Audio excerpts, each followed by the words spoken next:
Welcome to the deep dive, where we kind of take a whole bunch of fascinating material and boil it all down to the most important stuff.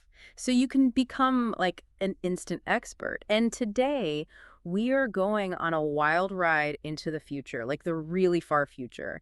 All thanks to Michio Kaku and his book Physics of the Future, which, by the way, also has a Chinese title, 2160.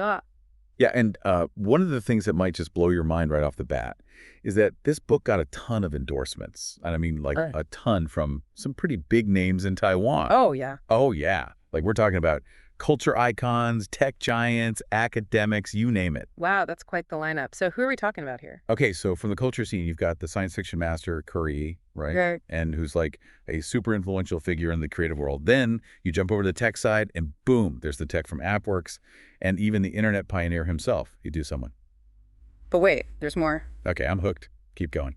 Academia chimes in with heavy hitters like Professor Year and even the former Minister of Education. And just when you think it can't get any bigger, the media world jumps in with Air, the head honcho of Business Today Media Group, and he is the top editor at Panchi. So what you're saying is Kaku's vision really hit a nerve in Taiwan, huh? Like it resonated with people from all walks of life. Absolutely. It's like everyone from artists to entrepreneurs to scientists was drawn to his take on the future. And it's kind of a big deal because it shows this widespread anticipation for the changes that are coming, right? Like technology's not just some niche thing anymore. It's about to shake up every corner of society. So our mission today, if we choose to accept it, is to dive deep into Kaku's predictions for the next 100 years. And we're not just skimming the surface, we're going all in, checking out the main arguments, the juicy context from those awesome forewords and introduction, the whole shebang. You got it. And speaking of context, let's jump right into that foreword by Duo, the guy who was chairman of the National Science Council. He kicks things off with this mind-blowing analogy, comparing writing Physics of the Future to putting together a history of the world in 100 objects. Hold on, a history book and a book about the future, how does that even work? Well, he's saying that a history book focuses on interpreting actual physical things from the past, like stuff that's already happened, set in stone. But Kaku's book, it's all about diving headfirst to the unknown, the ever-changing landscape of future tech. Oh, I see what he's getting at. It's like the difference between figuring out a puzzle that's already solved versus trying to solve one where the pieces are still being invented. Exactly. Predicting the future, especially in fields as fast-moving as science and tech, well, it's a whole different ballgame. You can't just connect the dots from current trends. You got to anticipate those crazy breakthroughs, those totally new paths that we haven't even imagined yet. Yeah, that makes sense. And I bet it gets even more complicated when you're trying to predict across multiple disciplines, right? Oh, totally. And Zhu actually points that out. He acknowledges Kaku's super solid physics background. Perfect for talking about nanotech, computers, AI, all that jazz. But when the book veers into areas like biomedicine, economics, even like the overall future of humanity, well, that's where things get a little more, shall we say, open to interpretation. So, like, if someone's coming at it with a different background, they might not necessarily see eye to eye with Kaku on everything. Precisely. Zhu specifically mentions topics like human cloning and reversing aging, those hot-button issues, as examples where his own expertise in biology might lead him to some different conclusions. Okay, that's really fascinating. So it's almost like Kaku is throwing down a gauntlet, inviting people to challenge his ideas with their own knowledge and perspectives. It's like a giant brainstorm, where everyone's background and expertise contributes to a richer, more nuanced picture of the future. And it wouldn't be a proper discussion about the future without some healthy dose of existential concern, right? Of course not. Zhu doesn't hold back there. He even voices this concern about a potential decaying signal. Like, what if all the brightest minds, those future Einsteins, are more attracted to fields like investment banking than, say, hardcore physics and math? Oh, I see. It's like, what if the pursuit of profit overshadows the pursuit of, like, fundamental scientific discoveries? Yeah, and he sees that as a potential roadblock to real long-term progress. And he's not just being a pessimist. He emphasizes this idea of approaching the book with a healthy psychological construction. So basically, don't just blindly accept everything you read. Bring your own critical thinking skills to the party, right? Like, engage with the ideas, challenge them, use your own knowledge and perspective to make sense of it all. Exactly. It's like he's saying, hey, predicting the future is a collaborative effort We all need to be active participants in this grand experiment of imagining what's to come. All right, so we've got this idea that predicting the future is this super complex, multidisciplinary challenge, right? But it's not all doom and gloom, is it? Definitely not. Now let's shift gears a bit and check out what Jonah has to say. He's an associate professor at the Graduate Institute of Future Studies, so he knows a thing or two about this stuff. And he brings up this really cool concept, this idea that physics of the future goes beyond just presenting information. He sees it as being infused with courage and stories. Courage and stories, huh? That's a pretty powerful combination. How does that play out in the book? Well, for starters, he gives us this really neat way to break down the future as Kaku lays it out. He divides it into three chunks. The near term, which he defines as right now all the way up to 2030. Then you've got the midterm, from 2030 to 2070. And then the grand finale, the far future, which takes us from 2070 all the way to 2100. Okay, so he's basically giving us a roadmap, like a timeline for all these crazy predictions. Yeah, and to make it even more digestible, he labels these periods as the present, the pre-future, and the post-future. Okay, so present, pre-future, and post-future. I like it. It's like we're time travelers hopping between different eras. Exactly. And then he pulls out some seriously mind-blowing stuff, mostly from that post-future realm. We're talking singularity, the idea that AI will eventually surpass human intelligence. Then there's Kaku's take on the social impact of cloning, which, surprisingly, he doesn't think will be as massive as some people imagine. Really? And why is that? Well, Kaku seems to believe that the ethical and societal hurdles around human cloning might limit its widespread adoption, at least in the near term. Interesting. So what else does he pull out of that post-future hat? Oh, just a few more things, like genetic enhancement, but not for, like, creating superhumans on Earth. He specifically talks about it in the context of space colonization. Okay, so like tailoring our genes to survive on other planets, make us more adaptable to harsh environments. You got it. And then there's this whole discussion about aging research, the big question of mortality, will we ever conquer death?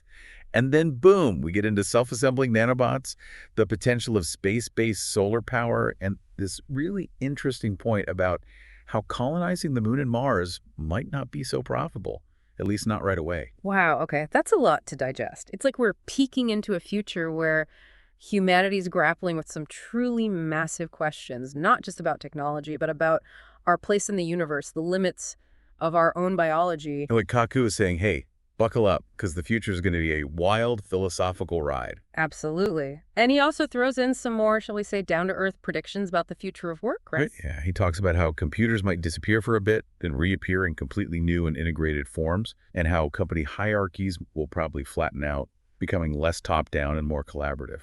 Okay, so it's not all about robots taking over. It's about humans and technology working together in new and innovative ways. Exactly. And here's where it gets even more interesting. He emphasizes that uniquely human skills like judgment, creativity, the ability to connect with other people, well, those things will become even more valuable in this future world. And he introduces this concept of wisdom capitalism, suggesting that knowledge, innovation, intellectual property, those will be the new currency of success. So it's like the future belongs to those who can think creatively, solve problems, and build relationships, those who can harness technology to amplify their human talents. Right. It's not just about being a tech wizard. It's about being a human who can leverage technology to make a real impact. Okay, so we've got these amazing predictions, these glimpses into a future that's both awe-inspiring and a little bit terrifying. But how do we know if any of it is actually going to happen? I mean, it's not like Kaku has a crystal ball, right? Right, exactly. And that's where the perspective of Jania comes in. He's an associate research fellow at the Institute of Astronomy and Astrophysics. And he makes this really important distinction between scientific predictions and what he calls prophecies, or science fiction narratives. Okay, so like how is Kaku's vision different from, say, a fortune teller or a sci-fi movie? Well, Zheng points out that Kaku's predictions aren't just pulled out of thin air. They're grounded in solid science. Unlike, say, a journalist or a commentator who might not have deep scientific knowledge, Kaku bases his projections on established scientific principles. And even more importantly, he draws on his extensive conversations and interviews with hundreds of leading scientists, including Nobel Prize winners. So it's not just one guy's opinion, it's like a synthesis of the collected wisdom of some of the brightest minds in the world. Precisely. And that really lends a lot of weight to his predictions. Like, if these top scientists are all pointing towards a similar future, then maybe, just maybe, it's something we should pay attention to. Okay, so we know that Kaku's predictions are based on solid scientific groundwork.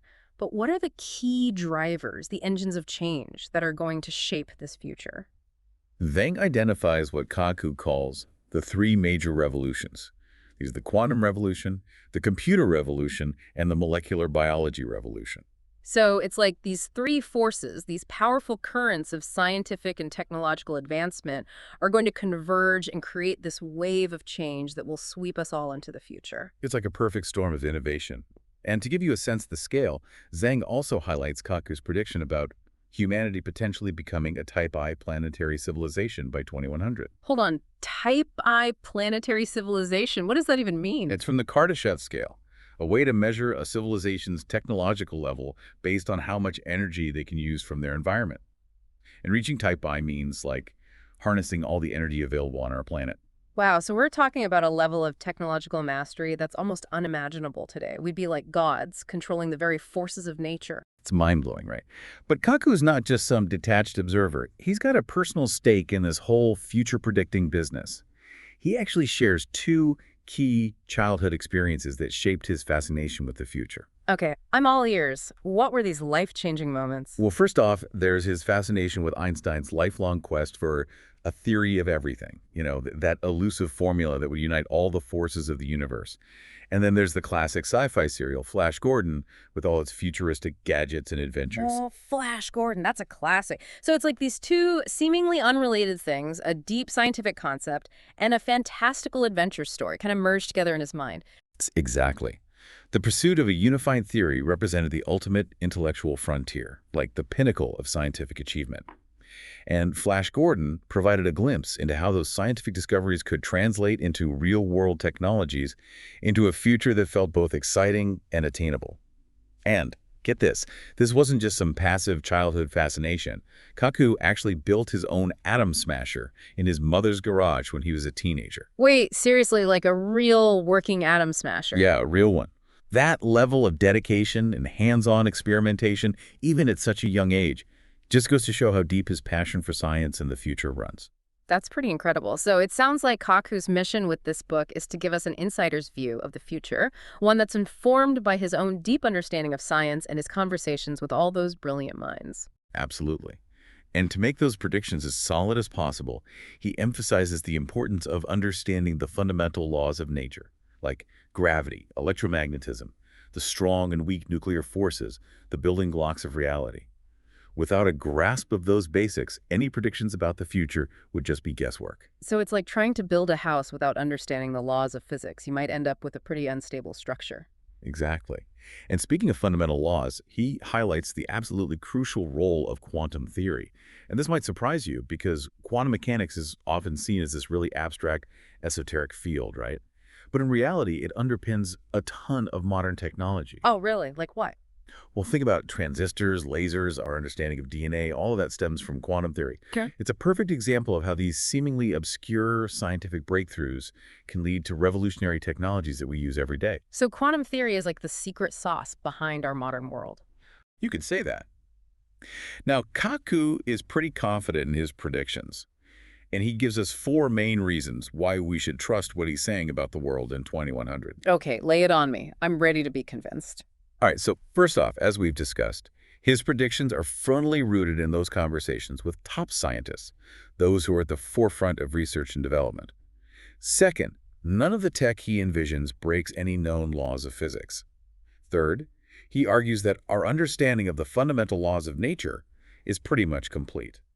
And fourth, and this is a big one, he says that prototypes already exist for every single technology mentioned in the book. So he's not just speculating, he's extrapolating from real, tangible advancements that are happening right now. Exactly. And to really drive home the magnitude of the changes coming, he uses this really powerful analogy. He says that by 2100, humanity will likely have capabilities that would have seemed like straight-up magic to people in the past, like powers on par with the gods of mythology. Wow, okay, I'm picturing Zeus hurling lightning bolts and Poseidon controlling the oceans. So what kind of godly powers are we talking about here? Well, think about being able to control objects with your mind, engineering perfect bodies, even transforming matter at the molecular level. These are the kinds of things he envisions becoming possible through advancements in computer science, nanotech, AI, and biotechnology. Okay, so maybe not lightning bolts and tsunamis, but still pretty mind-blowing stuff. But hold on, if all this incredible tech is just around the corner, why haven't some of those earlier predictions from the dawn of the computer age come true yet? Like, remember the paperless office, the unmanned city, the idea that virtual tourism would replace real travel? That's a great point. And Kaku addresses that very question. He introduces this really insightful concept called the caveman principle. Caveman principle, what's that all about? It's essentially this idea that even when we develop amazing new technology, it can sometimes clash with our deep-seated primal instincts and desires. And in those cases, well, those primal urges often win out. It's like no matter how advanced we become, we still have this caveman inside of us, influencing our choices and behaviors. Okay, I'm starting to see how that might explain things. So, like, why hasn't the paperless office taken over? We have all these digital tools, but we still print things out all the time. Right. And Kaku suggests that's because our ancient ancestors relied heavily on tangible evidence, like a physical record of a successful hunt, a mark on a cave wall to communicate with others. And even today, holding a physical document in our hands can give us this sense of security and permanence that's hard to replicate with digital information.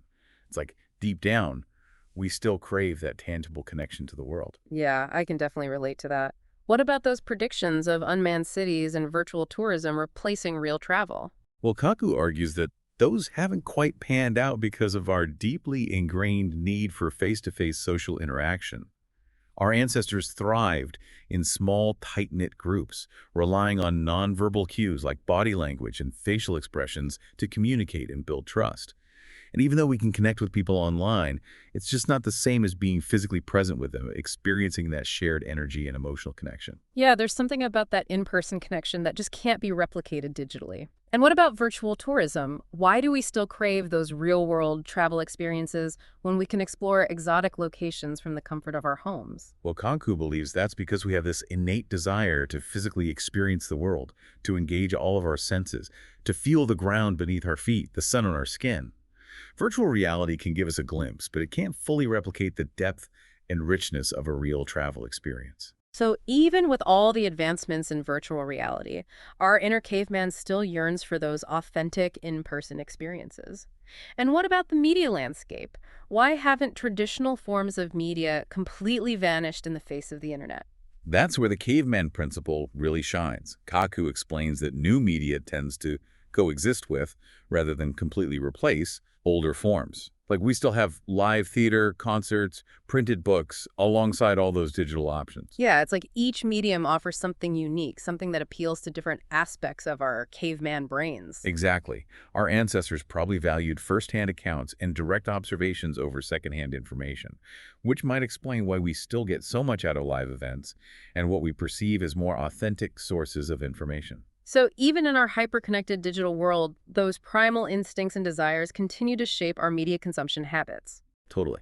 And this caveman principle also gives us some insight into the internet, social networking, and our obsession with entertainment and gossip. Think about it. In those ancient tribal societies, knowing what was going on, who was doing what, was crucial for survival and social standing. And today, well, social media just amplifies that ancient impulse to a global scale. And entertainment. It's always been a way for humans to connect, to share stories, to learn from each other, and to signal their status within the group. So in a way, the internet and social media are just modern-day expressions of those ancient caveman desires. Exactly. And Kaku then uses a classic sci-fi film, Forbidden Planet, to illustrate a really important point about the potential dangers of unchecked technological advancement. Okay, I'm intrigued. Tell me more. So Forbidden Planet depicts this highly advanced civilization that achieved almost godlike powers through technology, only to be destroyed by their own subconscious desires, which were amplified by that very technology. Yikes, so it's like a cautionary tale, warning us that even the most advanced tech can't save us from ourselves. Right. And Kaku uses this story to highlight the dual nature of science.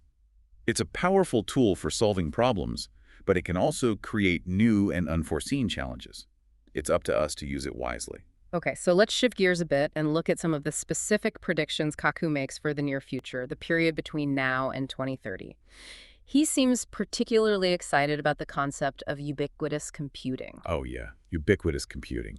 It's this mind-blowing idea pioneered by Mark Weiser. Imagine computer chips becoming so cheap and so integrated into our environment that they basically disappear. Like they're in our clothes, furniture, walls, even on our bodies, all working together seamlessly to create this super smart, responsive environment. Wow, so it's like technology fades into the background, becoming almost invisible, but it's still working behind the scenes to make our lives easier and more efficient. Exactly. And one of the key enablers of this vision is the development of internet-enabled glasses and contact lenses. Imagine having instant access to the internet right there in your field of vision. That sounds incredible, like something straight out of a sci-fi movie. It kind of is. And there are a couple ways to achieve this. One is the virtual retinal display, or VRD, which projects images directly onto the retina.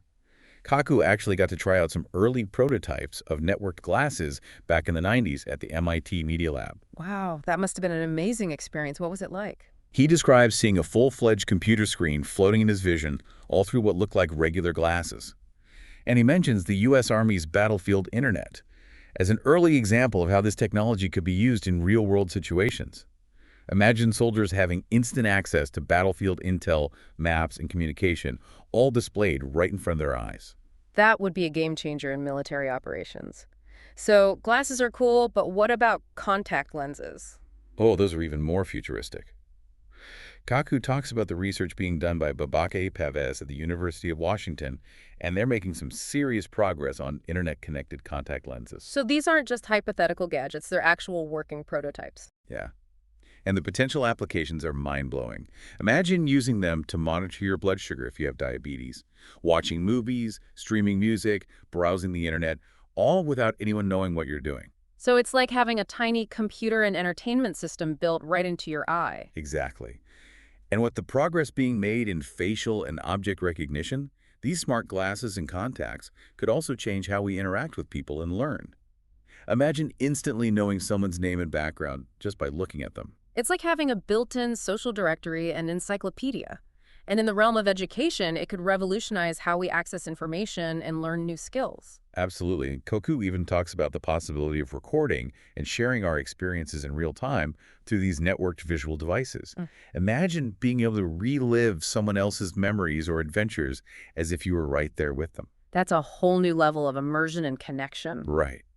And another advantage of these contact lenses is that they use very little power and could potentially connect directly to the brain through the optic nerve. Wow, so we're talking about a direct interface between technology and our nervous system. That's some next level stuff.